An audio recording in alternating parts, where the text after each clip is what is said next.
Kaloka lang na ginawa ng issue sina Janela Salvador at Kim Chiu. Kasi nga, sa guesting ni Janela sa It's Showtime ay humirit si Kim o binasa niya ang spiel na sample naman Janela sa bago mong song.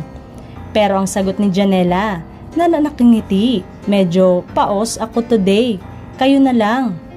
Pakinggan na lang namin, sagot naman ni Kim. Maririnig din ang boses ni Darren Espanto na tila hinikayat na lang niya si Janela na sa susunod ay mag-promote na lang ng kanta sa kanilang show.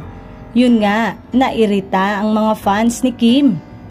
Komento ng netizen, ang mali niya ay sinabi niya na kayo na lang, ano yun? Malay ba nilang kanta mo? Pwede naman talaga tumanggi, wag lang pabalang. Hindi naman siya pinilit. The host took it well, pero hindi yan makakalampas kay Vice Ganda. Medyo pangit kasi pagkaka-deliver ng pag-refuse niya.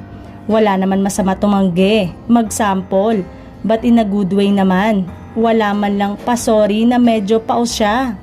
Parang mali kasi na may kayo na lang sa sinabi niya, okay lang sana na paus ako now, next time na lang.